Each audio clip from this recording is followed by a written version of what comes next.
आदाब नाजरीन, आप देख रहे हैं INN न्यूज़। मैं हूं शौकत अली सूफ़ी। पेश हैं आज दिन भर की कुछ अहम खबरें। मुल्क में गुज़िश्ता 24 घंटों में कोरोना वायरस के 9,000 से ज़ायद मामले सामने आने से मुतासिरीन की कुल तादाद 2,16,919 तक पहुँच गई है। मरकज़ी सेहत और ख़ानदानी बहबूद की वजारत की जानिब से जुमेरात को जारी आदाद-ओ-शुमार के मुताबिक गुज़िश्ता 24 घंटों के दौरान 9,304 नए मामलों के साथ मुतासिरीन की तादाद बढ़कर 2,16,919 हो गई है। इस दौरान मज़ीद 260 लोगों की मौत के बाद कुल हलाकतों की तादाद 6,075 हो गई। मुल्क में इस वक्त कोरोना वायरस के 1,06,737 फ़ाल मामले हैं, जबकि 1,04,107 लोग इस वबा से नजात हासिल करने में कामयाब हुए हैं। महाराष्ट्र इस वबा से मुल्क में सबसे ज़्यादा मुतासिर हुआ है। रियासत में गुज़िश्ता 24 घंटों में 2,560 नए मामले सामने आए हैं और 122 लोगों की मौत हुई है, जिसके साथ ही रियासत में इससे मुतासिर होने वाले अफराद की कुल तादाद बढ़कर 74,860 और इस जानलेवा वायरस से मरने वालों की तादाद बढ़कर 2,587 हो गई है। इस दौरान रियासत में 996 लोग ठीक होने हैं, जिससे सेहतमंद होने वालों की कुल तादाद 32,329 हो गई है। आलमी वबा कोरोना वायरस कोविड-19 दुनिया भर में अब तक 64,98,000 लोग इससे मुतासिर हुए हैं और 3,86,000 से ज़्यादा लोगों की मौत हो चुकी है। अमेरिका की जॉन हॉपकिंस यूनिवर्सिटी के साइंस और इंजीनियरिंग सेंटर के ताज़ा आदाद-ओ-शुमार के मुताबिक कोरोना वायरस से दुनिया भर में अब तक 64,98,486 लोग मुतासिर हुए हैं और 3,85,649 अमवात हो चुकी हैं। इस वायरस से मुतासरीन में 27,06,352 मरीज ठीक हो चुके हैं। कोरोना वायरस से मुतासिर होने के मामले में अमेरिका दुनिया भर में पहले और ब्राज़ील दूसरे और रूस तीसरे नंबर पर है। दूसरी तरफ इस वबा से हुई अमवात के आदाद-ओ-शुमार के मुताबिक अमेरिका पहले, बरतानिया दूसरे और इटली तीसरे नंबर पर है। ब्राज़ील में कोरोना वायरस से एक दिन में रिकॉर्ड 1,349 अमवात होने से इस इन्फेक्शन से मरने वालों की तादाद बढ़कर 32,584 हो गई है। जर्मनी में गुज़िश्ता 24 घंटों के दौरान आलमी वबा कोरोना वायरस के 394 नए मामले सामने आने के साथ मुतासिरीन की कुल तादाद 1,82,764 हो गई है। तेलंगाना में कोरोना वायरस से मुतासिर होने वाले अफराद की तादाद 3,000 से ज़्यादा हो गई है। आज रियासत भर में 129 नए केसेस दर्ज हुए हैं और 7 मरीजों की मौत हो गई। आज हैदराबाद में 108 अफराद मुतासिर हुए हैं। रंगारेड्डी, आसिफाबाद ज़िले में 6, मिर्चर, सिलसिला में 2 और भोनगिर, कामारेड्डी और महबूब नगर में 1 केस दर्ज हुआ है। पड़ोसी रियासत आंध्र प्रदेश में गुज़िश्ता 24 घंटों के दौरान 98 नए मामले दर्ज हुए हैं, जिसके बाद रियासत में कोरोना मुतासरीन की मजमूई तादाद 3,377 तक पहुंच गई है। इन 3,377 मुतासरीन में से 2,273 सेहतमंद होने के बाद अस्पताल से डिस्चार्ज हो गए हैं और बाकी 1,033 मुख्तलिफ अस्पतालों में ज़ेर इलाज हैं। रियासत में अब तक मुहलिक वबा से 71 अफराद लुक़्मा अजल हो चुके हैं। सदर तेलंगाना प्रदेश कांग्रेस कमेटी और रुकन पार्लियामेंट उत्तम कुमार रेड्डी ने कहा कि रियासती हुकूमत के रवैये के खिलाफ कांग्रेस पार्टी गवर्नर से नुमाइंदगी करेगी और हाई कोर्ट से रुजू होगी, क्योंकि रियासती हुकूमत अवाम के मफाद वाले प्रोजेक्ट्स को पसे पुश्त डालकर अपने मफाद की खातिर गैर ज़रूरी प्रोजेक्ट साइन कर रहे हैं और अपने ख़ानदान के लिए हज़ारों करोड़ रुपए की रिश्वत हासिल कर रहे हैं और इस मकसद के लिए रियासत की अवाम पर 2 लाख करोड़ रुपए का खर्च लाद चुके हैं। आज BDL पुलिस स्टेशन के बाहर मीडिया नुमाइंदों से बात करते हुए उन्होंने कहा कि रियासती हुकूमत जमहूरियत के बजाय डिक्टेटरशिप पर गामजन है। उत्तम कुमार रेड्डी आज जिले रंगारेड्डी में T जग्गारेड्डी के हमरा मंजीरा डैम जायजे के लिए जा रहे थे, जहां पुलिस ने उन्हें हिरासत में ले लिया।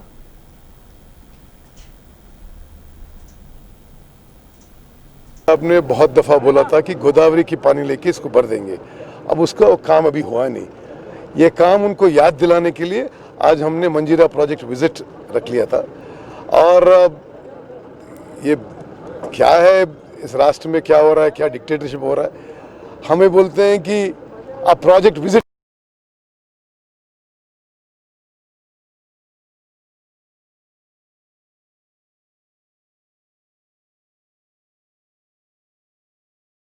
हम ज़रूर जो हाई कोर्ट में जाना या गवर्नर के पास जाना आज रात में बैठ के सोचेंगे। अभी एक आधा घंटे में मैं उत्तम कुमार रेड्डी साहब दोनों संगारेड्डी मंजीरा डैम को जा रहे हैं। 4 साल के पहले जो मंजीरा का सिंगूर का पानी छोड़ने के बाद आज तक पानी डैम में नहीं है, पीने का पानी नहीं है, खेती का पानी नहीं है। अभी संगारेड्डी डिस्ट्रिक्ट संगारेड्डी कॉन्स्टिट्यूंसी में पब्लिक बहुत परेशानी में है। आज हम जाके वहाँ विजिट करके फ्यूचर में वो डैम भरने के लिए अभी क्या मैसेज देना, अभी क्या एक्शन प्लान क्या बनाने लिए आज प्रोग्राम रख लिए है। मैं उत्तम जी आज मंजीरा डैम संगारेड्डी में जाके विजिट करके मेरा जो दो म्यूनसिपालिटी है, 4 मंडल से तमाम संगारेड्डी पब्लिक को तो मंजीरा का पानी नहीं है, संगारेड्डी जिला को पानी नहीं है। नहीं, मंजीरा का पानी संगारेड्डी जिला के नहीं भी नहीं होता, हैदराबाद का भी आएगा पानी, वो लोगों को भी ये पानी नहीं है। बहुत आज ऑर्डिनेंस फैक्ट्री समझो, BDL समझो, BHF समझो, कुकुटपल्ली समझो या पुराना जुबली समझो, ये पूरा मंजीरा का पानी आने का था। ये पूरा पानी निकालने के बाद वहाँ पानी नहीं है, अभी बहुत मुश्किल में पब्लिक है। इसी के लिए हम डैम भरे तक, डैम में पानी आए तक हमारा जंग गवर्नमेंट से चलता रहता, जब तक आज का विजिट डैम विजिट करके नेक्स्ट कैसा प्रोग्राम करना उसके लिए मैं उत्तम कुमार रेड्डी जी मंजीरा डैम को चल रहे हैं। नहीं जगारेड्डी साहब, अब ये तो देख रहे हैं 2 दिन से जो जब कांग्रेस पार्टी जो है प्रोजेक्ट को विजिट कर रहे हैं तो अरेस्ट कर रही है, जाने नहीं दे रही, तो क्या उसके ऊपर रास्ते में अगर आपको अरेस्ट कर लिया तो? नहीं, वो हमारा आवाज तो चलता रहता, हमारा एजिटेशन चलता रहता, पुलिस का दबाव भी आता, गवर्नमेंट उसको यूज कर रहा है। ठीक है, जितना भी दबाव आंदो हमारा कोशिश तो पब्लिक के लिए मंजीरा डैम। रुकने असेंबली और PUC चेयरमैन A जीवन रेड्डी ने कहा कि मरकज की बरखी तरमीमी बिल पर KCR के फैसले पर रियासत के किसान खैर मकदम कर रहे हैं। इंतखाबात के वक्त तमाम सियासी जमातें किसानों के ताल्लुक से बुलंद बांग दावे करती हैं, लेकिन सिर्फ TRS जमात ही किसानों की हमदर्द है। उन्होंने कहा कि वज़ीर आज़म नरेंद्र मोदी किसानों को मुफ्त बरखी के खिलाफ काम कर रहे हैं। अगर मोदी में हिम्मत है तो वो ऐलान करें कि वो किसानों को मुफ्त बरखी और सब्सिडी नहीं दी जाएगी। मोदी को माइग्रेंट मजदूरों की बद्दुआ तो है ही, अब उन्हें किसानों की बद्दुआ लगेगी। उन्होंने कहा कि KCR ने किसानों को मुफ्त बरखी देते हुए मुल्क भर में एक मिसाल कायम की है। उन्होंने कहा कि क्या मरकज़ के माने BJP की इजारादारी है? जीवन रेड्डी ने कहा कि BJP का मतलब भारत की बोगस पार्टी है। उन्होंने मोदी हुकूमत से मुतालबा किया कि वो बरखी तरमीमी बिल से फौरी दस्तबरदारी इख्तियार करे। हैदराबाद के निम्स अस्पताल में 5 और लोगों को कोरोना टेस्ट मुस्बित आने के बाद गांधी हॉस्पिटल मुंतकिल कर दिया गया, जिसके बाद निम्स दवाखाने के स्टाफ के मुतासरीन की तादाद 12 हो गई है। इसके बाद निम्स दवाखाने के बोर्ड ने एक हंगामी मीटिंग तलब की है, जिसके बाद आउट पेशेंट खिदमात के बारे में गौर किया जाएगा। किंग कोटी अस्पताल में भी 3 सैनिटेशन वर्कर का भी कोरोना टेस्ट मुस्बित आया है, जिसके बाद 70 सैनिटेशन वर्कर में खौफ पाया जा रहा है। इब्तदाई राब्ते के अफराद और कोरोना पेशेंट्स की अलामत पाए जाने वाले अफराद को क्वारंटाइन कर दिया गया है और इन सब के कोरोना टेस्ट किए जा रहे हैं। दरियासना मालूम हुआ है कि उस्मानिया यूनिवर्सिटी के PG मेडिकोस के मुतासरीन की तादाद 44 तक पहुँच गई है। इन सभी को गांधी अस्पताल में बगैर इलाज मुंतकिल कर दिया गया है। मेडिकोस मुतासरीन की तादाद के बढ़ने का खदशा है। GHMC mayor B Ram Mohan ने कहा कि कोरोना वायरस के इंसदाद के लिए हुकूमत जंगी खतूत पर इक़दामात कर रही है। राम मोहन ने आज रुकन असम्बली वेंकटेश के साथ गोल नाका अंबरपेट के मुकाम पर साफ सफाई के कामों में हिस्सा लिया। मेयर ने कहा कि आने वाले मानसून में वबाई अमराज की रोकथाम के लिए साफ सफाई मुहिम की ज़रूरत है। उन्होंने शहरियों से अपील की कि वह साफ सफाई पर खुसूसी तवज्जो दें ताकि वबाई अमराज से निजात हासिल की जा सके। हर शहरी मच्छरों की अफजाइश की रोकथाम के लिए अपने अपने तौर पर इक़दामात करे। उन्होंने कहा कि आवाम कचरे को सड़कों पर नहीं बल्कि कचरे दान में डालें और सड़कों कॉलोनियों की सफाई को यकीनी बनाएं। हुकूमत तेलंगाना ने आज हाई कोर्ट में SSC इम्तहानात के इनेकाद के सिलसिले में एक तफसीली रिपोर्ट पेश की और बताया कि कोविड-19 के चलते उसने तमाम एहतियाती इक़दामात बशमुल सोशल डिस्टेंसिंग कर लिए हैं। हाई कोर्ट बेंच, जिसमें RS चौहान और जस्टिस विजय सेन रेड्डी शामिल हैं, हुकूमत से दरियाफ्त किया कि क्या कोरोना वायरस के मामले में इजाफे के बावजूद अब भी हुकूमत SSC इम्तहानात मुनक्किद करना चाहती है। क़ब्ल अज़ीं हाई कोर्ट ने SSC इम्तहानात के इनेकाद के लिए ग्रीन सिग्नल देते हुए मामले की समाअत को आज यानी 4 जून तक मुलतवी किया था। हुकूमत के कौंसल BS प्रसाद ने अजला में और शहर में इम्तहानात के इनेकाद के ताल्लुक से तफसीली रिपोर्ट पेश की। उन्होंने अदालत को बताया कि हुकूमत इम्तहानात के लिए किए गए इंतजामात की वीडियो भी अदालत को दिखाएगी। अदालत इस मामले की अगली समाअत कल करेगी। तेलंगाना हाई कोर्ट ने हुकूमत से सवाल किया कि कोविड-19 से मुतासरा शख्स के जिंदा होने या फिर मरने के इसके ख़ानदान को इतला क्यों नहीं दी गई। अदालत ने हुकूमत को हिदायत दी कि उस मामले की तफसीली रिपोर्ट 5 जून तक दाखिल करे। अदालत ने इस मर्ज से मरने वाले शख्स की बीवी की जानिब से दाखिल करदा हब से भेजा की अर्जी की समाअत करते हुए ये रिमार्क किए। इस खातून जिसकी शनाख्त माधवी के तौर पर की गई है ने अदालत से कहा कि इसका शौहर 30 अप्रैल को कोरोना से मुस्बित पाया गया, जिसके बाद उसको गांधी अस्पताल मुंतकिल किया गया और अस्पताल के हुक्काम ने कहा कि उनका शौहर ICU वार्ड में ज़ेर इलाज है। बाद अज़ां वो और उसके बच्चे भी कोरोना से मुतासिर पाए गए। इस खातून ने कहा कि वो अपने शौहर के साथ बजरिए फ़ोन मुसलसिल रब्त में थी। ये सिलसिला 1 मई को दोपहर तक जारी रहा, ताहम इसके बाद फ़ोन स्विच ऑफ आने लगा और इसको अपने शौहर का अता पता नहीं चल सका। इस खातून ने कहा कि वो और इसके बच्चे 16 मई को रूबा सेहत हो गए, जिसके बाद उसने गांधी अस्पताल के नोडल ऑफिसर से मुलाकात की ताकि उसके शौहर के बारे में मालूमात हासिल की जा सकें। ताहम नोडल ऑफिसर ने इससे कहा कि उसका शौहर हुनूज रूबा सेहत नहीं हुआ है। उस उहदेदार ने उससे कहा कि वो घर जाए। हैदराबाद में कोरोना वायरस से मुतासिर ज़ेर इलाज शख्स चारशंबे की रात से गायब पाया गया। पंचमुखी हनुमान कॉलोनी कामारेड्डी का 60 साल शख्स जो खांसी और दमे से मुतासिर था, कामारेड्डी के एरिया अस्पताल में इलाज के लिए गया था। उसे वहां से हैदराबाद के गांधी अस्पताल को मुंतकिल कर दिया गया। चारशंबे को उससे कोरोना वायरस से मुतासिर होने की रिपोर्ट आने के बाद हेल्थ केयर ओहदेदारों को कामारेड्डी ज़िले में उससे रब्त में आने वालों का पता लगाने को कहा। हेल्थ केयर ओहदेदारों ने इस शख्स से मिलने वाले 13 लोगों को क़रंतीना में कर दिया। डॉक्टर्स रिपोर्ट्स आने के बाद इस मरीज़ को देखने गए तो वो वार्ड से गायब था। उन्होंने पुलिस को इसकी इत्तला दी। पुलिस ने फौरी हरकत में आते हुए उसकी तलाश शुरू कर दी और इस बात को जानने की कोशिश कर रही है कि वो कामारेड्डी गया है या कहीं और। बहादुरपुरा पुलिस स्टेशन हुदूद में 30 मई को हुए कत्ल के इसरार के पर्दे को कमिश्नर ऑफ पुलिस की साउथ जोन टास्क फोर्स ने उसका पर्दाचाक कर दिया और 4 नौजवानों को इस कत्ल के इल्ज़ाम में गिरफ्तार करके पुलिस स्टेशन बहादुरपुरा के हवाले कर दिया।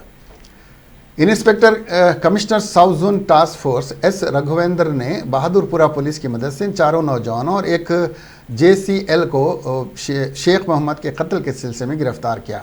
शेख मोहम्मद से साजिद खान और उसके साथी किसी मामूली बात पर मई के इब्तदाई दिनों में झगड़ा हुआ था, जिसकी बिना पर इन लोगों में दुश्मनी हो गई।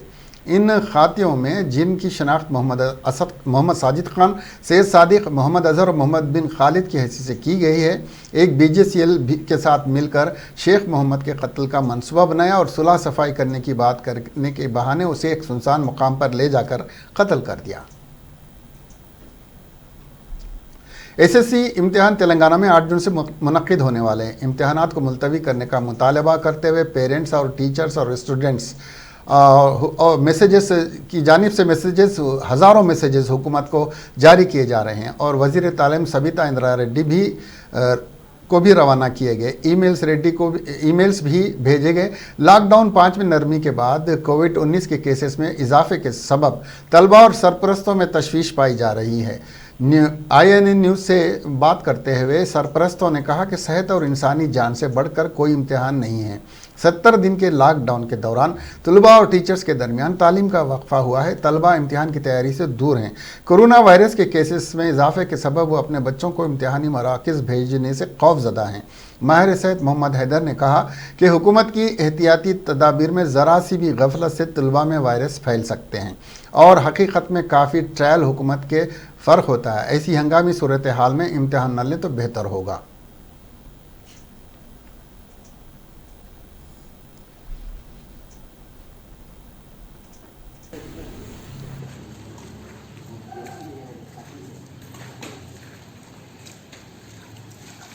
देखिए साहब, ये करंट सिचुएशंस में पूरा वर्ल्ड ओवर सबको मालूम है कि कोरोना ज़्यादा जानलेवा नहीं है, लेकिन इसका इन्फेक्शन रेट बहुत हाई है। एक ही कांटेक्ट, एक इंसिडेंट की वजह से ही जैसो इन्फेक्शन आ जा रहा। अब रही बात जो रिसेंटली डिस्कस हुआ था कि एक ट्रायल किए है जिसके अंदर सोशल डिस्टेंसिंग मेंटेन करते हुए, सैनिटाइज करते हुए बच्चों को जैसो एग्जाम में एक बेंच पे एक बच्चे को बिठाने का प्रपोजल है। लेकिन यूजुअली ये देखा गया है कि अब मैं जो बोलने जा रहा हूँ इसमें हर गवर्नमेंट और कॉरपोरेट एम्प्लॉय या फंक्शनरी एग्री करता है कि जब बोर्ड रूम में कोई डिसाइड होता है, कोई डिसीजन लिया जाता है, तो उसके ऊपर ग्राउंड इम्प्लीमेंटेशन जो होता है उसमें बहुत वेरिएशन आता, डिविएशन आता। तो यही मॉडल पे अगर चलते हुए अगर हम एज्यूम करें कि अगर एक कंट्रोल इन्वायरमेंट में एक ट्रायल करे थे, तो ट्रायल में जो पार्टिसिपेट करा हर एक को एक फीलिंग रहती कि हमको देखा जा रहा है, हमारे को ये प्रोटोकॉल फॉलो करना है। लेकिन ये कैफियत जैसो मास जब स्कूल्स में एग्जामिनेशन सेंटर्स पे इम्प्लीमेंट होगा ये नहीं रहता, ये मिसिंग रहता, तो लोग इजी ले लेते। और ये एक छोटा स्टेप इजी लेने की वजह से जैसो बहुत हाई चांसेस है कि बच्चों को इन्फेक्शन हो सकता। अब मेरी as a common citizen and as a parent, मैं भी पेरेंट हूँ, मेरे बच्चे भी घर में ही है, इवन स्कूल्स खुले तो भी मैं बच्चों को नहीं भेजने का डिसाइड कर चुका हुआ हूँ। तो अगर एग्ज़ाम्स होते हैं तो भी हम उसमें बच्चों को नहीं भेजेंगे। और हम ये बोलते हैं कि गवर्नमेंट को हम रिक्वेस्ट करते हैं कि या तो एग्ज़ाम्स पोस्टपोन कर दीजिए, सिर्फ एक एकेडमिक ईयर का लॉस होगा, या नहीं तो जैसे प्रमोट कर दीजिए। प्रमोट करने में कोई नुकसान नहीं है। जो बच्चे फेल होने वाले थे अगर उन्होंने एलिजिबल हो के जैसे इंटरमीडिएट में जाते हैं तो नेशन का कुछ लॉस नहीं है, किसी की ज़िंदगी को इफेक्ट होने वाला नहीं है, बल्कि ज़िंदगियां बचने वाले हैं। इकोनॉमिक लॉस भी नहीं है अगर कोई फेल होने वाला बच्चा इसमें प्रमोट होके गया। हाँ, और एक एस्पेक्ट ये है कि जो रैंकर है वो रैंक अचीव नहीं कर सकेंगे एग्ज़ाम नहीं होने की वजह से। तो रैंक नहीं आने से क्या फ़र्क पड़ता ज़िंदगी में। जैसा हमारे सीएम साहब बोले, जान है तो जहाँ है, यानी जिंदा है तो कुछ भी कर ले सकते, तो पहले जान बचाना है, तो वो प्रायोरिटी अभी भी है। ये जुमला उन्होंने जब बोले थे, जब इन्फेक्शन रेट और केसेस जो रिपोर्ट हो रहे थे बहुत कम थे, आज से नियरली 100 टाइम्स लेस थे, आज 100 टाइम्स। लॉकडाउन की वजह से सिटी बस सर्विस खिदमात बंद कर दी गई हैं। सिटी बस सर्विस पर 8 जून को चीफ मिनिस्टर के चंद्रशेखर राव के जायजा इजलास के बाद ही कतई फैसला किया जाएगा। ये बात रियासती वजीर ट्रांसपोर्ट पुआला अजय कुमार ने मीडिया से खिताब करते हुए बताई। उन्होंने मजीद बताया कि सिटी बस सर्विस पर मौजूदा कोरोना बहरान और केसेस में लगातार इजाफे को देखकर अभी तक कोई फैसला नहीं किया गया है। कोरोना वायरस में कमी आने पर ही सिटी बस सर्विस खिदमात शुरू की जा सकती हैं। उन्होंने कहा कि आरटीसी हड़ताल के बाद कोरोना लॉकडाउन के सबब आरटीसी को ज़बरदस्त नुकसान का सामना करना पड़ा है। गोदावरी खन्नी के मुकाम पर कोयले की कान में हुई अमवात हुए 24 घंटे गुजर जाने के बावजूद नाशों का पोस्टमार्टम नहीं हो सका। महलुकिन के पसमानदगान ने एरिया अस्पताल के पास एहतजाज करते हुए मुतालबा किया कि हर महलूक के अफराद ख़ानदान को 1-1 करोड़ रुपये एक्स ग्रेशिया दी जाए, तभी हम महलुकिन की आखिरी रसूमात अदा करेंगे। एरिया दवाखाने के पास हालात कशीदा हो चुके हैं। पुलिस की भारी जमीयत को तैनात कर दिया गया है। 2 रोज़ कबल कानकुनी में हुए धमाके में 5 मजदूर हलाक हो गए थे। आंध्र प्रदेश में आला ओहदेदारों की जानिब से हिरासनी का इल्ज़ाम लगाते हुए रेलवे की मैन के तौर पर काम करने वाले एक शख्स ने अपनी सेल्फी वीडियो बनाते हुए खुदकशी कर ली। गुज़िश्ता कुछ दिनों से हो रही मुश्किलात का जिक्र उसने अपनी वीडियो में किया। आंध्र प्रदेश के ज़िले कृष्णा के इब्राहिमपट्टनम मंडल के रायनापाडू से ताल्लुक़ रखने वाला 39 साला पी राजू रेलवे की मैन के तौर पर काम करता था। उसने अपनी वीडियो में अफसोस का इजहार करते हुए कहा कि उसको तरक्की नहीं दी गई और उसी ओहदे पर बरकरार रखा गया। उसने मजीद कहा कि कृष्णा ज़िले के चेरुमाधापुर रेलवे स्टेशन इलाके से खम्मम ज़िले के एरुपालम रेलवे स्टेशन पर उसका तबादला किया गया है। रेलवे ट्रैक के करीब झोंपड़ी में रहता था, जिसको मुनज़्ज़म करने की ओहदेदारों ने हिदायत दी। गांधी अस्पताल में कोरोना वायरस मरीजों पर की गई प्लाज्मा थेरेपी के मुस्बित नताइज बरामद हुए हैं। 5 मरीजों में से 1 मरीज सेहतियाब होकर डिस्चार्ज हो गया है और 3 मरीज सेहतियाब हो चुके हैं। 1 मरीज को दवाखाने से डिस्चार्ज भी कर दिया गया। Indian council of medical research ने गांधी अस्पताल के डॉक्टर्स को कोरोना से मुतासर हुए मरीजों पर जिनकी हालत ज़्यादा ख़राब हो गई थी प्लाज्मा थेरेपी करने की इजाज़त दी थी। हेल्थ बुलेटिन के मुताबिक डॉक्टर जी श्रीनिवास राव ने कहा कि सीपी थेरेपी के बाद 5 मरीजों की हालत में काफ़ी सुधार आया। पांचों मरीजों पर ICMR प्रोटोकॉल के मुताबिक प्लाज्मा ट्रांसफ्यूजन किया गया। प्लाज्मा थेरेपी उस वक्त की गई जब मरीजों में ऑक्सीजन का लेवल 84% तक आ गया था। डॉक्टर श्रीनिवास ने कहा कि मरीजों को CP ट्रांसफ्यूजन 2 मरतबे दिया गया। एक मरीज को डिस्चार्ज कर दिया गया, 3 मरीज सेहतियाब हो गए हैं, एक मरीज अभी जेर इलाज है। जम्मू कश्मीर पीपल्स मूवमेंट के तर्जुमान डॉक्टर गुलाम मुस्तफ़ा खान ने party chairman doctor Shah Faisal की रिहाई का खैर मकदम करते हुए दीगर सियासी लीडरान और वादी और बैरून वादी के जेलों में बंद कश्मीरी कैदियों की रिहाई का मुतालबा किया है। बता दें कि जम्मू कश्मीर हुकूमत ने बुध के रोज़ जम्मू कश्मीर पीपल्स मूवमेंट के चेयरमैन व साबिका IAS officer doctor Shah Faisal की नज़रबंदी करीब 10 माह बाद ख़त्म करके उन्हें रिहा कर दिया। मौसूफ तर्जुमान ने UNI उर्दू को बताया, हम डॉक्टर साहब की रिहाई का खैर मकदम करते हैं और अभी भी नज़रबंद लीडरों जैसे महबूबा मुफ्ती, अली मोहम्मद सागर वगैरह की फौरी रिहाई का मुतालबा करते हैं। नेज़ वादी और बैरून वादी के जेलों में बंद हैं बेगुनाह कश्मीरियों को भी रिहा किया जाना चाहिए। जंगलात व माहौलियात के मरकज़ी वज़ीर प्रकाश जावड़ेकर ने केरला में एक हामिला हथिनी को जान से मार डालने के वाक़े पर गहरे दुख का इजहार किया है और कहा है कि उसके कातिलों को पकड़ने के लिए हुकूमत कोई कसर नहीं छोड़ेगी। मिस्टर जावड़ेकर ने जुमेरात को यहाँ ट्वीट करके कहा कि मरकज़ी हुकूमत ने केरला के मल्लापुरम में इस हथिनी की मौत के वाक़े को संजीदगी से लिया है और उसने इसकी जाँच करवाकर कातिल को सख्त से सख्त सज़ा दिलाने का फ़ैसला किया है। उन्होंने कहा कि हिंदुस्तानी सकाफ़त नहीं है कि पटाखे से किसी जानवर को मार दिया जाए।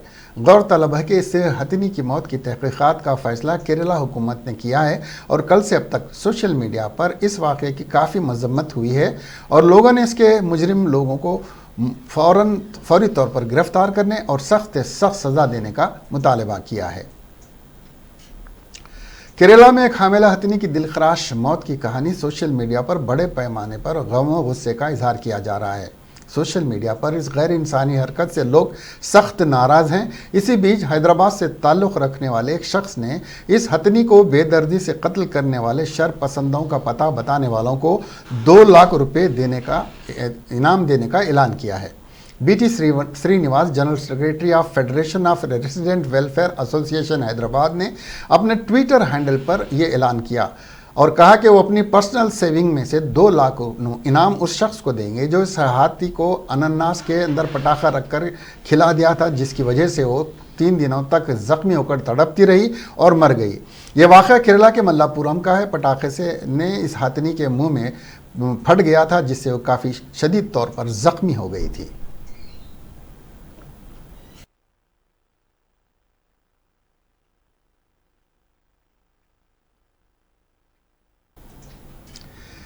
इसके साथ ही ये खबरें यहीं ख़त्म हुई। अब हमें दीजिए इजाज़त और देखते रहिए INN चैनल। खुदा हाफिज़।